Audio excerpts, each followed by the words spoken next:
friendly and more expensive not to be friendly. So I encourage people not to lose the value of friendship. As a younger woman, I read so much when I had not even joined Wimbies. I read so much about what they were doing. Wimbies is doing so much. I have a platform for women. I've been training and empowering women. So I see this opportunity in Wimbies to connect with other women, especially women of value. I mean, you see the value, the people coming to talk to you. You know, these people had gone through it. They're talking with experience. They're talking from experience. And so I love Wimbies, and I wish Wimbies bigger, bigger, stronger. Amen. Shout out to Achievement Channel and all the good people, all the media team that is supporting Wimbies annual conference. My name is Rita George Oko. I'm a lawyer. I'm into real estate, also into oil and gas. And this is a big shout out to Achievement Channel. You guys are doing great. Well done. Oh, hi, my name is Richmond Bassi, and this is a big shout out to Achievement Channel. Shout out to the Achievement Channel for covering this event so professionally. My name is Sharon Ecott. I'm a management consultant at Seed Academy. And a shout out to Achievement TV. They're doing a great work here, and everyone should follow them and tune into their channel. Thank you. Hi, Achievement Channel. Shout out to Achievement Channel. Shout out to you guys. You are amazing. You've been doing so well. I'm Ijo Mani, Managing Director of Verify Experts Limited. Hi, my name is Pai Gamde. I'm an enterprise architect. Shout out to Achievement Channels. Well done for the work you do. Thank you. Hi, Bumi George here, CEO and founder of Shredder Gang, Nigeria's #1 fitness community, giving a big shout out to Achievement Channel. Hello, Achievement Channels. You are doing amazing. I just want to say keep doing it and more grace. Okay, so my name is Dr. Agility Obi Hesie, consultant pathologist and founder of Dr. Pure Joy Skincare and Wellness. I'd like to give a shout out to the Achievement Channel. You guys are doing a great job. Thank you. Hi, this is Anugba Degeshi, and I'm a lawyer. I'm a compliance and data protection professional, and I'm shouting out to the Achievement Channel. Well done, and I wish you all the best. Ooh, Achievement Channel, take 5. You've done well. My name is Musumola Dosumo, founder, Menopause Support Initiative. I hope that one day Achievement Channel will partner with us and take menopause to the next stage so that every woman in Nigeria from the age of 45 will not have to go through the pain of menopause. My name is Annie. Keep watching Achievement Channel. Achievement Channel, we are borrowed sense. We are achieving big things. 2025, 2026, this decade, next decade, we are building big money things. Shout out.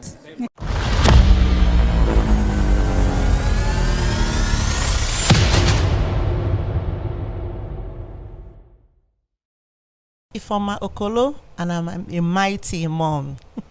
Hi, my name is Cynthia Osage, and I'm a mighty mom.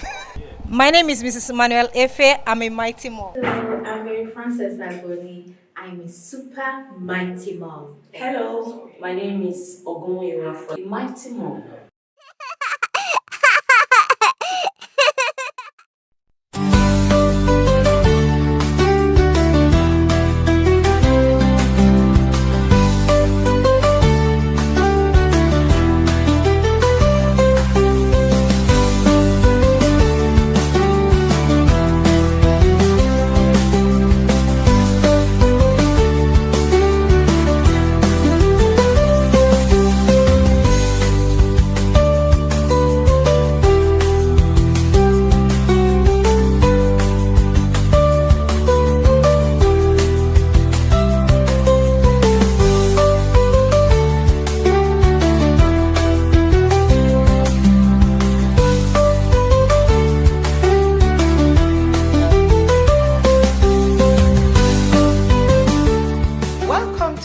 First episode of Mighty Moms on Achievement Channel. I'm your host, Sarah Robert, and I am thrilled to share this journey with you. Here on Mighty Moms, we celebrate the incredible journey of motherhood, sharing inspiring stories, valuable tips, and heartfelt moments. Whether you are a new mom, an experienced mom, or simply interested in the joys and challenges of motherhood, this is the show for you. So sit back, relax, and let's dive into the maiden episode of Mighty Moms right here on Achievement Channel. Sometimes it could be challenging to pay complete attention to your career and still be fully present as an active mom in the lives of our children. On the show today, we will be focusing on balancing career and motherhood.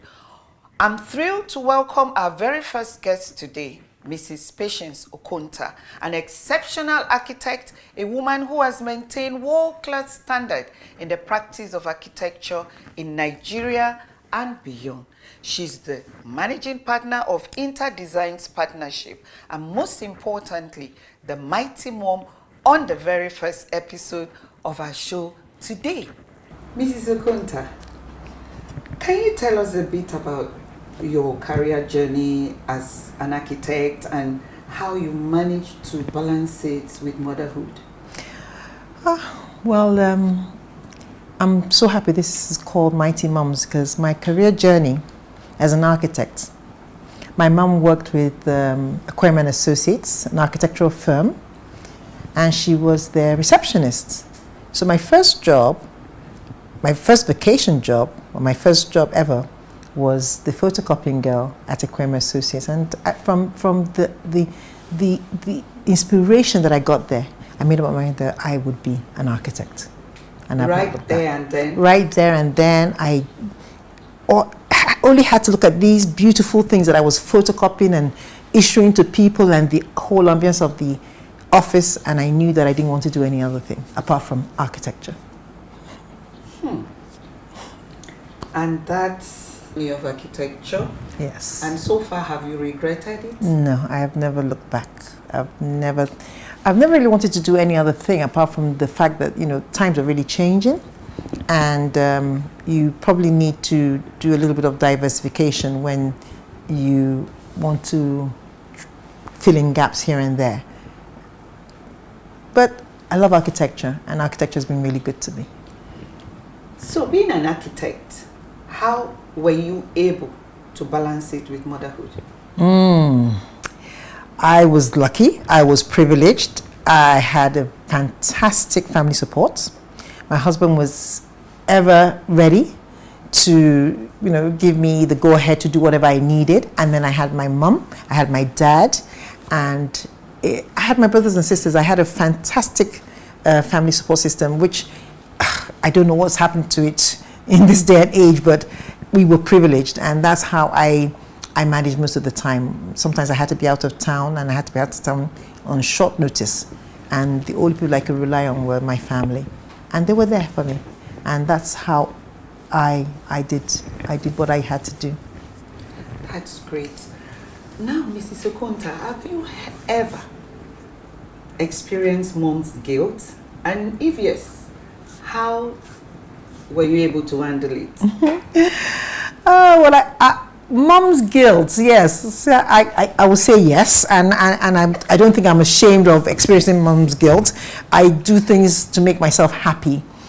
Sometimes I just have to close the door and have my peace of mind.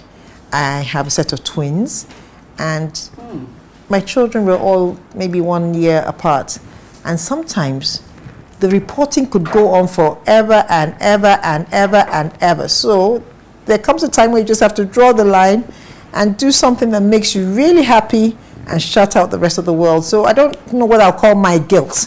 I think I'll call my mom's me time. That's fair enough. Let's talk about your challenges. Yes. While juggling between your career and motherhood, what were those challenges that you would want to share with us, and how did you overcome them? Seriously, the challenges were the amount of time that you had to put in to progress your career. Sometimes in my field, there are lots of deadlines, and those deadlines are taken seriously. So you find out that maybe you're supposed to be at home at a certain time, have lunch or have dinner, and make sure the children are doing what they're supposed to be doing, and you can't be there. sometimes you just need to be able to say to yourself, I'm going to give this amount of time to the children and do whatever it is. It means working doubly hard and everything, but you do whatever it is to make sure that at a certain time, this 2 hours or this 3 hours, I'm going to be there before my children go to sleep. Those deadline times and those times where you have to deliver, and those times where things have to be, done in a certain way. You just have to get them done and, make the choice and try and sort of compartmentalize. This is the time for my work and this is the time for my children. Sometimes the children get less in those type of trying times, but that's what happens. Okay. If you had one advice for a mother who juggles between parenting and her career, what would that advice be and why? Certainly, I would really say that it's not one solution for everybody's situation. We do not all parent the same way. For instance, motherhood is such a beautiful and exciting journey. It's not something that I plan. I don't plan when my children decide to get sick. I don't plan for my children to call me in the middle of a meeting and say, Mom, I want to eat a bag of chips. It's not something you can actually plan for. It's not something I can actually tell you this is the way to go. For instance, I said I had a very fantastic support system. My daughter is in Aberdeen right now. She doesn't have that. She has to make serious arrangements when she has to go out of town to do her work.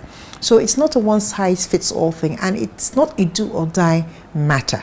If you cannot achieve what you want to achieve in your career at that point in time, I would say the children always come first. The career doesn't run away.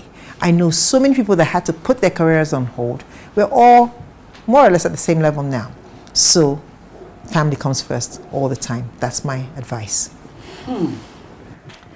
Thank you so much, Mrs. Patience Okunta, for sharing this inspiring story with us.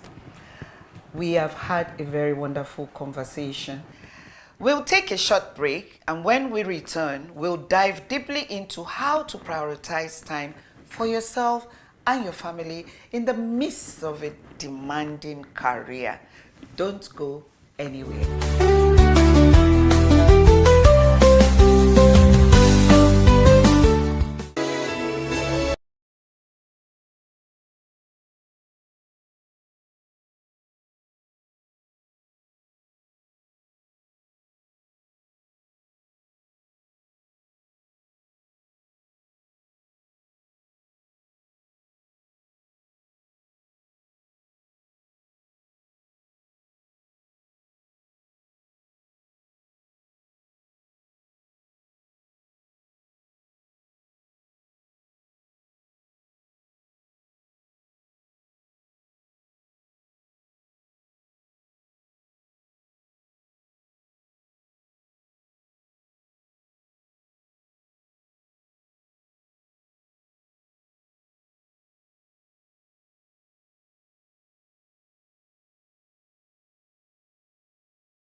Welcome back to Mighty Mom. So far, we've learned about the journey and challenges of being a working mom. Now let's get into some practical tips you can use to manage your time and prioritize both your career and family. We are going to talk about time management, delegation, and self-care. Time management actually is very, very key in juggling between your career and motherhood. Without doing this, it may be difficult for you to achieve your day's schedule. What about delegation? Who do you delegate to take care of your child? And even at your workplace, who do you delegate to in order for you to have a proper balance of your day activities? Now, self-care. The body is like an engine. It needs to be cared for.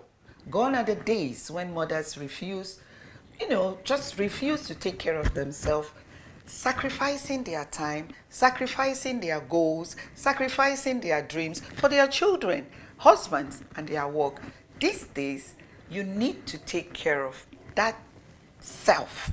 You need to love yourself. You need to care for yourself to be able to juggle between motherhood and career. So think about it. Mrs. Okonta, what's your take on these issues? I am a full believer in self-care and delegation. I try not to delegate so much when it comes to my children. There are certain things concerning the children and the family that you must do yourself.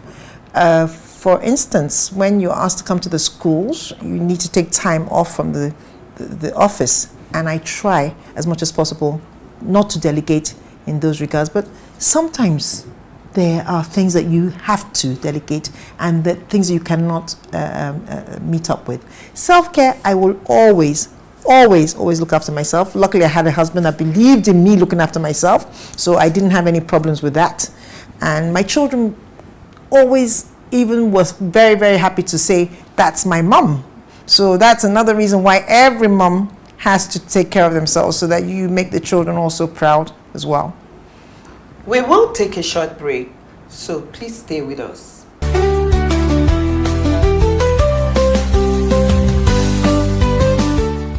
We've talked about some great tips on managing career and motherhood. Coming up, we'll hear a special message from another mighty mom who has found her own unique way of balancing it all. Stay tuned. My name is Giselle Oladipo. I am a HR professional. I'm also a career coach. By the grace of God, I have 3 boys, and God has been helping me to manage both the career and the home front. It's not an easy journey, but with intentionality, I have been able to manage both. So one thing I know I do well is I delegate. I delegate a lot of things. I delegate house chores. I ensure that I have people that help me do things part time. I am intentional to be in my children's space. Like, I want to know everything that happens there. It's something that we must be conscious about. So working for 15 years now and managing 3 children, I'd say is being by intentionality. Remember that motherhood is the greatest accomplishment of life, no matter how chaotic it can be. Embrace it, and I'm sure that you'll scale through. Hi, my name is Lois Kess. I am a businesswoman and also a journalist. Combining this together as motherhood is actually challenging. I take my beautiful daughter to school in the morning, her normal routine school runs, and then back to my business, attend to my clients. At the same time, once she's back from school, I make sure I attend to her assignments. You know, being a mother and combining my career together with it is kind of challenging, but it's worth it. You know, it's worth doing because it actually gives me joy. Thank you so much, and do have a wonderful day.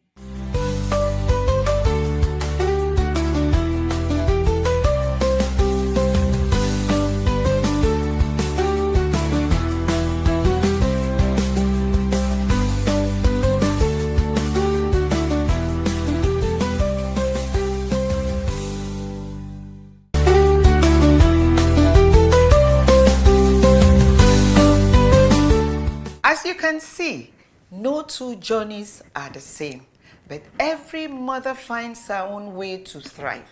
These women prove that it's possible to be both a dedicated mother and a successful professional. We'll be back in just a moment to wrap up this inspiring episode of Mighty Mom. You won't want to miss the final word of advice from today's guests.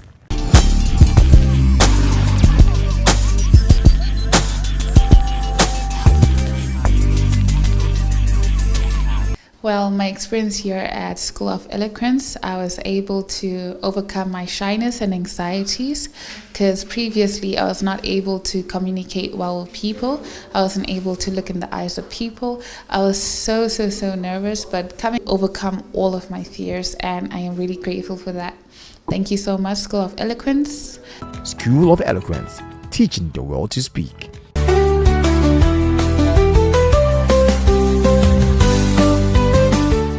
We've had a wonderful conversation so far with Mrs. Okonta. I'm sure you will agree with me that it's been a wonderful day. Mrs. Okonta, your final advice to mothers out there. I think that my final advice would be that every mother should be intentional and enjoy the experience of motherhood.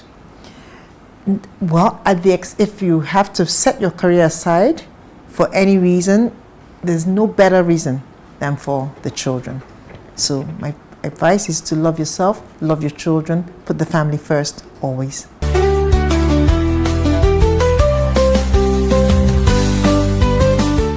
Motherhood is one of the toughest jobs in the world, and combining it with a career is no small feat. But remember, every day is an opportunity to thrive in both roles. You are enough, and your best is always enough. Thank you so much for joining us on this first episode of Mighty Mom. Next week, we'll be talking about the silent strength, unspoken sacrifices mothers make for their children. Don't forget to tune in, and always remember, you are a mighty mom. My name remains Sarah Roberts. Thank you.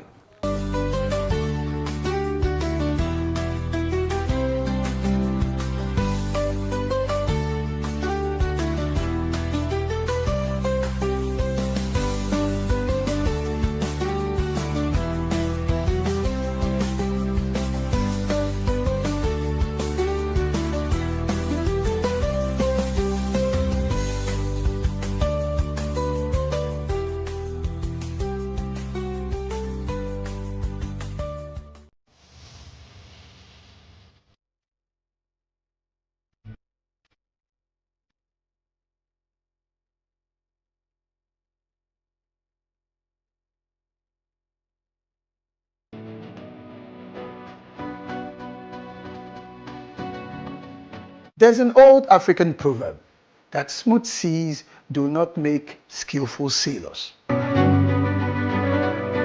Just imagine life as a voyage and a quest, and you are the sailor.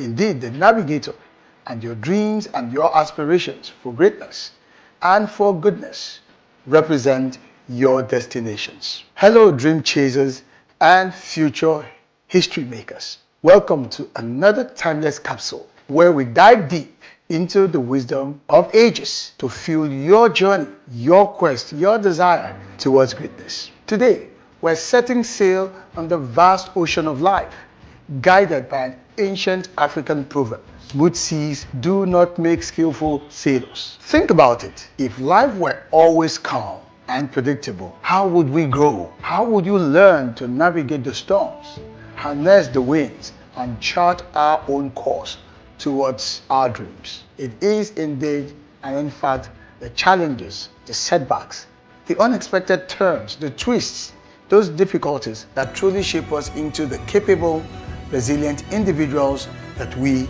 are meant to draw upon our inner strength and determination in order to overcome some of life's obstacles that stand between us and our aspirations. Remember, every challenge is an opportunity in disguise. It is a chance to test our limits, to learn new skills, and to emerge stronger than ever before. In fact, as the great Jim Rohn once said, it should make us stronger, wiser, and better. And that's why we must embrace the storms no matter what happens. We must embrace setbacks, for they will teach us valuable lessons. We must also embrace the detours, for they may lead us to even greater destinations than we originally imagined. That is a very important lesson for you. I know it's not always easy. There will be times when the winds are against you, when the waves crash over your bow, and when you feel like giving up. I know.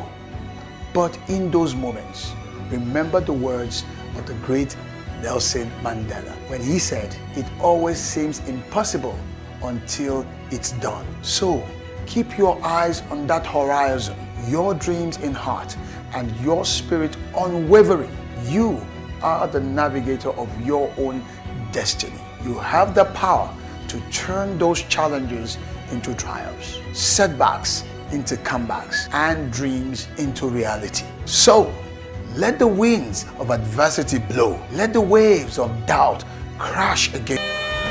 We wear the khaki, but we carry more than just a bag. We carry dreams, grit,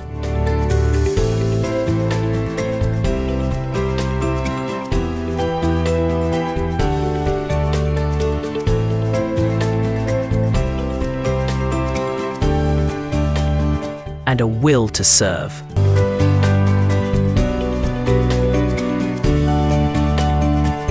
This is Corpuscan, rising to serve, rising to lead. Hello and welcome to Corpuscan, the show that inspires and empowers young Nigerians to make the most of their NYSC's journey and beyond. I am your host, Amy, and you're watching us right here on the Achievement Channel, Nigeria's first and only 100% motivational television station, broadcasting from the School of Eloquence Studios in Ikoyi, Lagos. Today's episode hits close to home.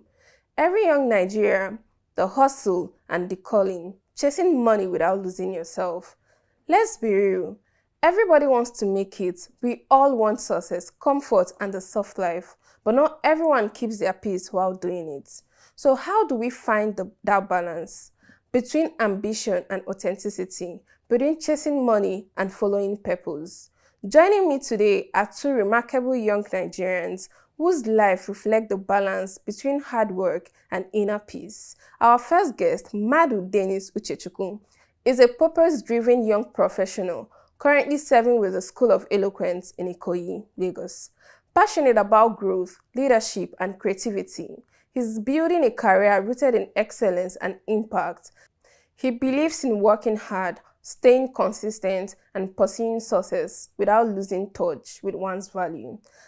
And our school guest, Abdul Wahid Issa, is a proud son of Ilorin in Kwara State, a passionate communicator and multi-skilled young professional with background in mass communication from Kwara State Polytechnic.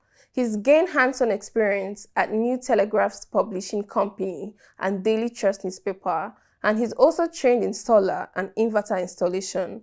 Proof that versatility is the new power of today's youth. Together, we'll explore how to stay true to your purpose in a world that never stops hustling. This is Corpuscan, rising to serve, rising to lead. Hello, Uche. Hello, Wahid. Welcome to this show. Thank you, Amy. Corpuscan. Thank you. How are you doing this morning? Very well. Well, good. Thank you. Okay. We're diving right into the topic, the hustling and the calling, chasing money without losing yourself. Hello, Uche. I would love you to let us know how one can continue chasing the person's dream while remaining steady to the person's core value. Thank you, Amy. For me, I've learned that chasing your dream or money doesn't mean anything to you if you lose yourself to it. It's not all about the money, it's not all about the success.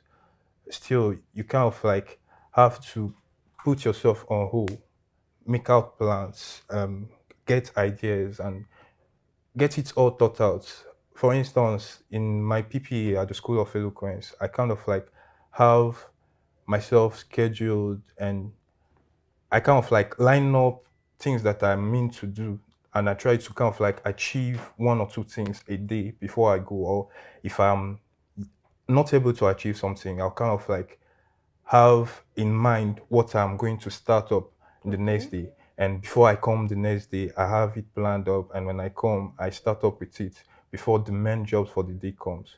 So it's not just about success, or it's not just about the success or the search for the money or fame or what. I kind of like feel it's more of the value, the insight, and what you're looking at to gain from it. Okay. That's my point. So in all, we should always just look towards what we always wanted, or what we always know before the success starts coming.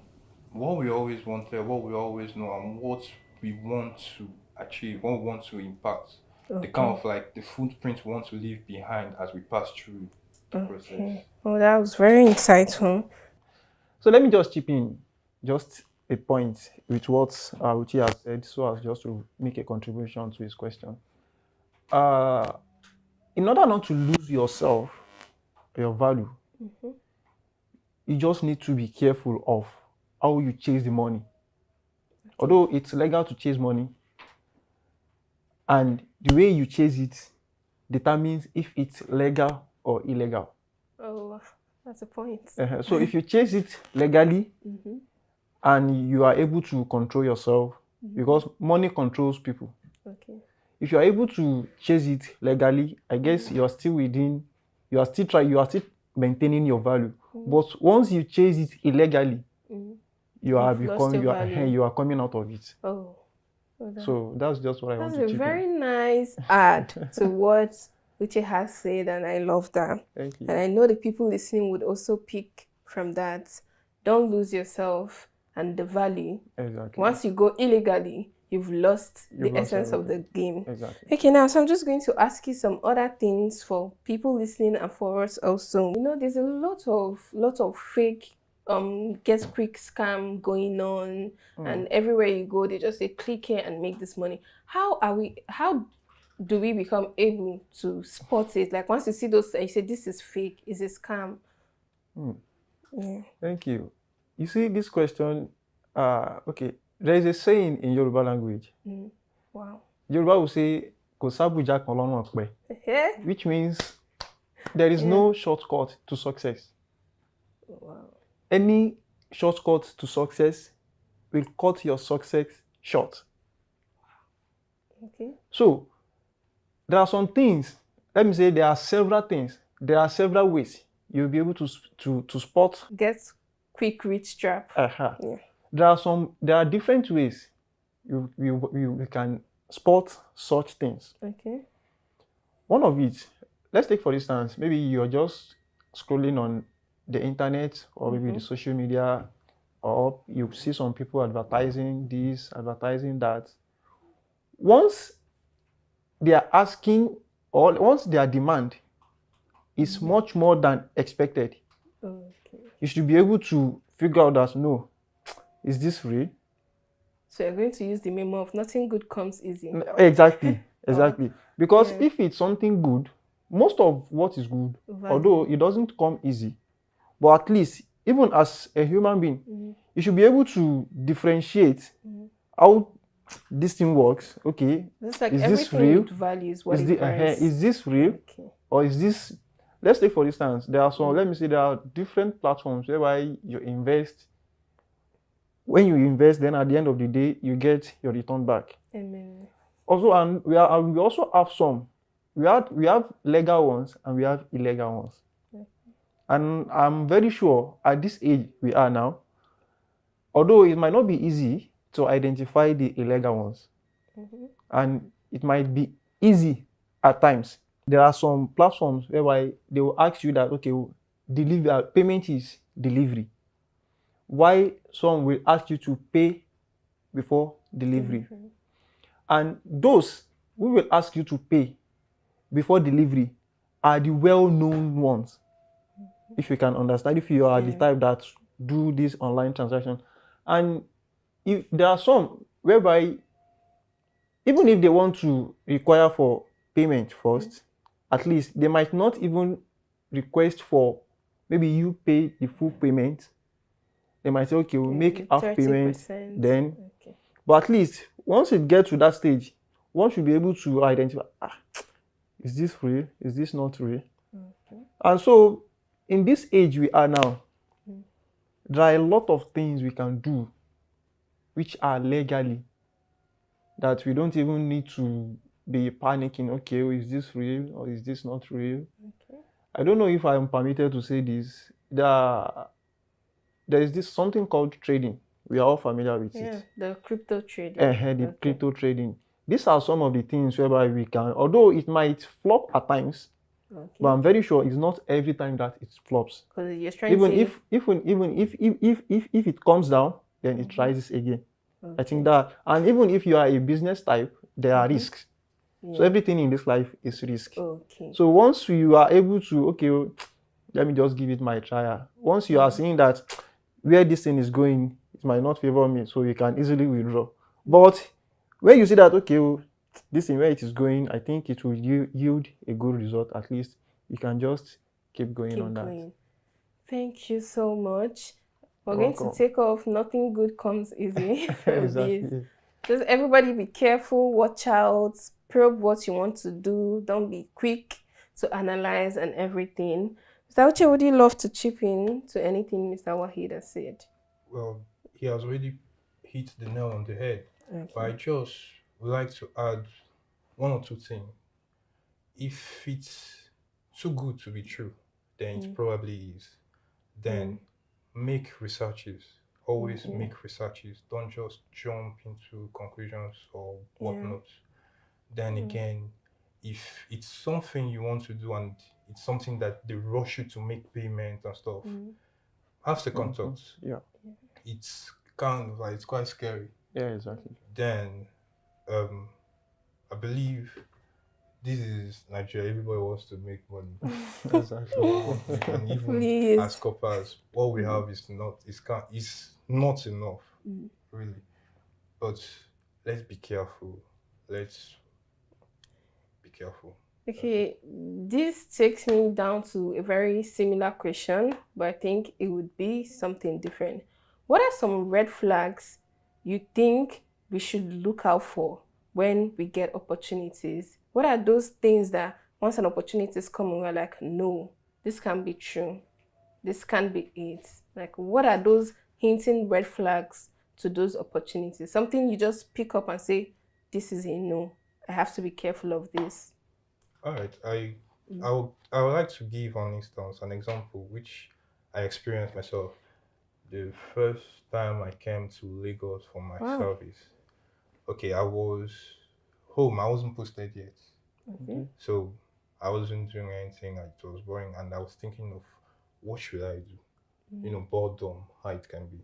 Okay. So it was an auntie of mine who kind of like wanted to introduce me to a platform where they kind of like key in money to get more money. Even from the way she was sounding, like she was saying it, it was sounding so sweet.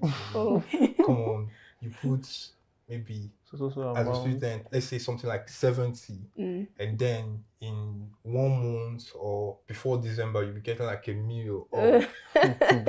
I was like, God, it picked me actually. Yeah. But then along the line, when I went, I didn't go directly into it. I still kind of like, thank God, I still kind of like slowed down. I was hyped about it. I was very much interested. I was like, my service will be sweet. So, but I slowed down, I asked, and then I found out that it's not the first time this kind of thing is happening. It's not the first time this kind of thing is being heard or spoken about. There are other platforms. It's kind of like these MMMs scam and stuff. But their own was looking so real in the form that they sent us, it was a conference. I went, it was a conference, it was in a hotel somewhere in Ikeja owned by Reverend Sisters. So it is a hotel. I think it's a very well-known hotel. So the thing was, but I reasoned it. Are these people expecting me to kind of like put the 70,000 I should be saving into this thing, and then expecting me to kind of like wait for that 1 million, and then from it, it's not just like it comes instantly. From it, you start getting extra joys, because when they tell you about this thing, they say it to you as if it just comes like that. You don't have, but when you do your researches on your findings, you find out that you come, you have to bring up people, and those people have to bring up people, and it keeps going. It's always a chain. On and on and on and on. Okay. And then this kind of thing, they give you promises, and promises which are kind of like unbelievable. That can be true. So that's kind of like the red flag that I saw, and I was like, no, I can't do this. And I came back and I got back to myself, and I didn't do it. Yeah. Okay, I think I have something to say. Okay. I just want to reference to the question you asked earlier, and one of the answers which you gave is just to make research. In anything, I say it again, in anything we do, we should just make a proper research, a deep research about anything. Because if you are researching, we'll be able to get what is real and what is not. And secondly, let me give an instance. Let's take for instance, how do we spot a red flag, right? We normally see some adverts. That's happened to me some times ago. So we normally see some adverts whereby they will just place the adverts maybe on the streets while walking. You see it on the pole somewhere. So once you get that advert, they will ask you to call so number to get so opportunity. Once you dial the numbers on it, they might ask you to, okay, come to so place to get the opportunity. Once they are able to convince you and you go there, before you go, make sure that the place they invited you to, make sure it's somewhere everybody knows. So that we don't just fall victim. Because why I'm saying this is that when it happened to me, I called that number, the number I saw on that advert. I called the number, and I think I told maybe my dad or my elder brother. It was like, where were you invited to? Where did they ask you to come? I said, so place. So place. I think then I was still much younger. Okay. It was like, why would they ask you to come to this? This is not real. Okay. I didn't mean that if it's something real, they won't ask you to come to that kind of a place. At least it should be something they can do publicly or in an open space whereby other people will see that, okay, something is going on here. Okay. So once you are not able to verify the address you are being invited to, it's a red flag. And luckily for us, we have the internet at our beck and call now. Exactly. So you can just go on the internet or on the map, just search. So thank God now you can access everywhere from the Google map now. So if you are not able to locate a so place that you are invited to come for an opportunity, my brother and sister, it's a red flag. These are eye-opening experiences, and I'm so glad we have you people here to share with us, because this hearing your experience is my first time hearing it. I know I've heard lots of stories about the money chain thing, bring someone come in, but I've never heard of this, and it's scary. And I also picked something from here: involve people. When you get this kind of opportunities, there's no need to rush into it. Talk to people. Like they always say, 2 heads are better than one. Thank you so much. We're going on a short break now, and when we're back, we'll continue this conversation. Stay tuned.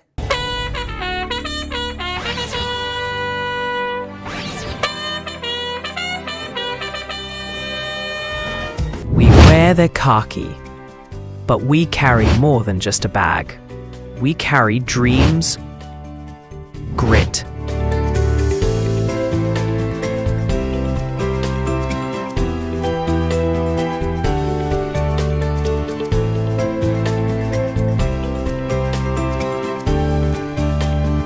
and a will to serve.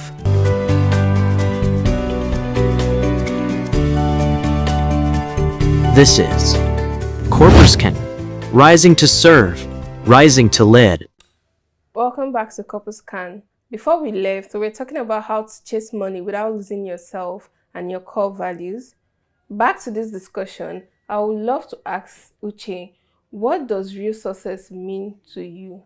Real success to me is not all about the money, not all about the world, not all about being at the top of the pyramid or whatnot. Real success to me is kind of like being at peace with whatever I am doing, being at peace with whatever I want to achieve. I know I want to be there, but I am not there yet. So I kind of like strive to be there by working hard. I pray, I work hard, I follow a schedule, a timeline, and in all, I kind of like try to be consistent and efficient in whatever I'm doing. All in all to kind of like achieve the success that I want to achieve. Thank you. Well, that's very insightful. I think I have an insight. Okay. Real success is not just about the amount of wealth you have now. Mm-hmm. It's not the influence you have. What I feel real success is, let's take for instance, you have a knowledge and you are able to impart it into someone. And from that person also is able to transfer it to another person, and it keeps going on like that. Okay. So let me just say that's an impact that you've made in the community, right? As long as the knowledge, people are benefiting from it. It might not be knowledge alone. It might be from your resources that you have. As long as people keep benefiting and they pray for you in return, I think that's success. Oh, very profound. So moving on. So I would love to ask you why peace of mind is part of real success. Yeah, peace of mind and real success, they are two different things, but it can be linked together. As I've said earlier, real success is not just the amount of wealth you've gathered or the properties you've had. If you are successful, so how we can link it, if you are successful in life and you don't have peace of mind, what's the essence of your success? So being at peace is very, very, very key. Okay, let's take for instance, you are successful and you have some things going within yourself, like you are not pleased with yourself. Probably internally, let me say internally, like you are not happy. The wealth that you have gathered, that we are counted as being successful, if you are not happy, you won't be able to manage the wealth or the resources you've gathered. Let me give a point. If you are successful, okay, people might know, okay, this person is successful, right? Okay. But if your mind is not at peace, my sister, even your health status, it will be obvious from the look of things. No, this person doesn't have peace of mind. So, peace of mind, it improves your health status. It even increases your mental stability. So, if you are successful and you are not at peace, I don't see the reason for. Let me say, I don't see how. I don't know how to put it. You are successful and you are not at peace. So, what's the essence of being successful? So, if you want to be successful in life, we should also take into consideration our peace of mind. How do we want to get our wealth, the properties we've been longing for? How do we want to get it? And at the same time, keeping our peace of mind. Some people today, I can boldly say that the way they gather their wealth, once they are able to gather it, they don't have peace of mind anymore. Why? Because the way they've gone, they went, the way that they've been, what they've been through in order to gather those resources or the funds or the wealth. So the ways they've run through, the way they've gone through, whatever places they've gone through is what will make not giving them the peace of mind they need in order to be able to manage what they've been able to get.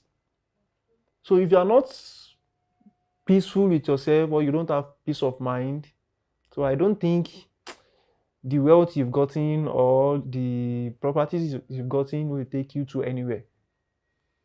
Okay, thank you so much. You're welcome. I'd like to contribute to what Wahid just said as pertaining to getting wealth and peace at the same time. Sometimes some persons, getting jobs, getting a business or being into something is kind of like difficult. So sometimes some people are lucky enough to kind of like be in a certain place of work, in a certain position or in a certain job, but they are not happy with the job because it's not what they actually want to do. Exactly. But yet that job is kind of like paying the bills and taking care of whatever they are doing. So a candid advice is kind of like a story I once heard. There is this man working in a place where he doesn't want to work, but he still works there, he still gets paid, he still delivers, but delivering is getting paid. What he does with his payment is he channels the payment into what he like, his passion, his dream. It might be art, it might be like painting, might be music or whatever, but he kind of like gets a payment and he channels it there to where he feels like he has that peace, and he kind of like uses the place he's not comfortable with to move himself to a comfortable and a more stable place. So that's my own point and the kind of like advice I was trying to put. You don't just, because you're not comfortable with where you are, you kind of like give mediocre or unacceptable output or service to that place. You kind of like, you can use what you don't want to get what you want. Thank you. So we've all heard it from our guests today. Firstly, they talked about core values, not losing yourself when going for the things you want. Remember where you're coming from, remember where you're going, because when you get the success you want without the values, it becomes nothing. Also, nothing worth of value is for free. So when you see opportunities, you probe, you research. When you think they come easy, just make sure to know that nothing very good comes that easy. This is Corporate rising to serve, rising to lead. What a refreshing and powerful conversation. Today, we've learned that real success isn't just about the hustle, it's about finding peace, purpose, and balance along the way. A heartfelt thank you to my amazing guests, Uche and Wahid, for sharing their wisdom and reminding us that success without peace isn't true success at all. And to you watching, remember, the goal isn't just to make a living, but to make life that feels right to you. Don't forget to follow us on all social media platforms at Achievement Channel and keep the conversation going with the hashtag CorpusCan. Until next time, I am Amy, reminding you, hustle hard, but don't lose your heart. See you on the next episode of CorpusCan. Thank you. This is Corporate rising to serve, rising to lead.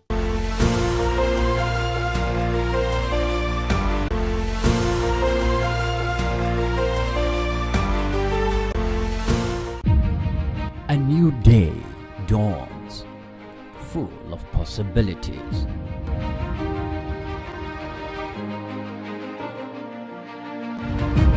Take the first step towards your dreams. Empower your mind with positive thoughts. Achieve more. Make a difference in someone's life today. Impossibility is nothing.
Welcome to another soul-stirring episode of Achievement, your weekly show on the Achievement Channel, Nigeria's 100% motivational TV station. We are coming to you from the School of Eloquence studio in Ikoyi, Lagos. This program is dedicated to men, fathers, leaders, dreamers who are facing life's real challenges and need the fuel to push forward. At Achievement, we uplift, encourage, and inspire men to live with purpose, lead with strength, and rise above every setback. Today's topic is resilience, standing strong in tough times. We are diving into what it means to be truly resilient, how to bend without breaking, how to fall but rise even stronger. Joining me today are two exceptional guests. Mr. Austin Onono, a leadership expert, entrepreneur, and humanitarian. He's a former factory inspector, a veteran corporate leader, and the current CEO of Nutrify Farms Limited. His 25-year service in Lions Club International includes leading life-changing health projects across Nigeria. Austin is a builder of both people and institutions. And we also have Mr. Asef Kolawole Agbeyihane, a chartered accountant, a public speaker, and grassroots politician. He has served in various political leadership roles and is deeply committed to youth empowerment and also women's development through his foundation. He's also a financial consultant and public affairs analyst. Let's dive into a conversation that will empower you to stay the course, even in the storms of life. Gentlemen, thank you for coming on the show. Thank you very much. It's a wonderful profile, and I'm happy to be in this moment right now. And I'll ask from the very basics. Let me start with Mr. Asef. How do you define resilience? Personally, what's resilience to you? For me, the resilience is ability to cope, to adapt, and also move forward from there. Can I have your take, please? Yes, it's your ability to tolerate, it's your ability to overcome, and it's also your ability to grow and respond to adversity. It's about survival and growth. You have to endeavor to survive in the moment and then find a way to get past it. I love that. So I'll ask you directly, Mr. Austin. From your profile, it's obvious that you've gone through different sectors. And from the definition of resilience, I can see that you're actually very, very resilient. So what was the most difficult moment and how did you transition? How did you overcome it? How can you align this moment to express it that, okay, I'm learning from you now. This was the toughest. How did you go? How did you overcome it? Okay, I think maybe one of my most difficult turnaround jobs was when I was Divisional Chief Executive of Technical Products and Leasing Services, John Holtz PLC. I think it was primarily the weight of expectation from the outcome of the job based on the impact it was likely to have on the business. So it was like a lot was resting on your shoulders and you had to do this. And then in the course of executing the turnaround, I discovered that I needed to spend a lot of time to get it done. So it wasn't just the time you were interfacing with people in the office. It was time before and time after that interface. So I found myself at some point, for a long period of time, working for about 19 hours every day. So I think that was the toughest period. And how I got over that was to motivate myself. I broke the overall objective down into smaller achievable goals. So as we were accomplishing one small goal after the other, I was getting more and more motivated, apart from, of course, ensuring that you were properly exercised and all. Wow, that's some standards that I hope people can actually emulate. But 19 hours is a lot. It's really a lot. It's ridiculous. I live on the peninsula, and then the Lekki Expressway was being built. So I had to leave home at 5 a.m. latest in the morning. The minute I got into the car, with the inner lights, I would start working. Get to the office, continue working, and then after people had left, I'll still try to finish up, walk all the way in the car going back home. And then unfortunately, when I get back, just again, because as you were seeing those numbers coming through and they were exciting you, let's do this one more. So I'll put in a little bit more time in the study before going upstairs. And that's why, it became 19 hours very, very quickly before I realized it. Wow. Mr. Asef, I want to dig deep into your own moments too. And I'm sure you have a lot of them because you've been in the political sector. You've done a lot of primaries. We're in Nigeria, so we understand what's happened. So I'll ask you this question personally. And I want you to, take a moment and, feel it in. How have you been able to cope?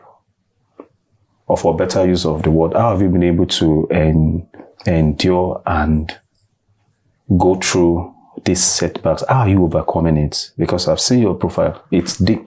So how did you do it? And you are not looking like what you've been through, if I want to use that word. You carry yourself so well with so much grace and compassion and panache. You are calm. You are not even showing it. So how have you been able to get through these setbacks and upsets, if I will use that word? I think a lot of factors played out.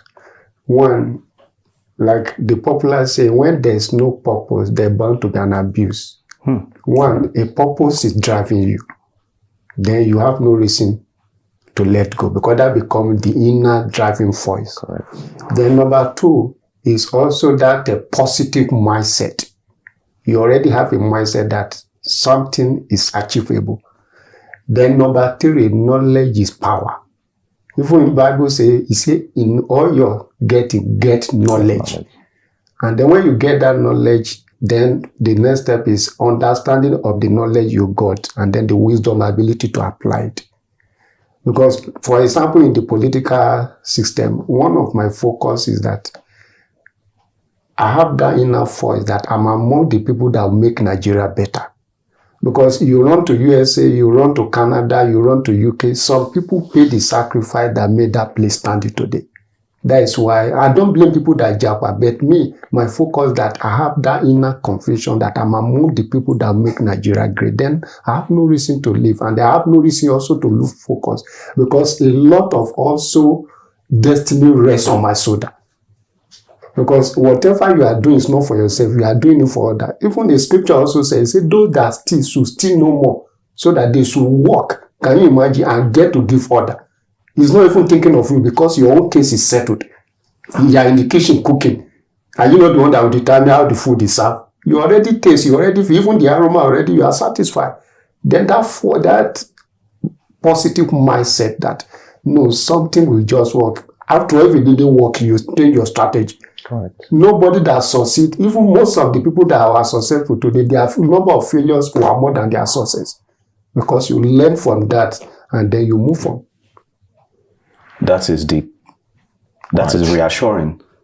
And I want you to, in that flow, talk about the next question. I want you to just say this.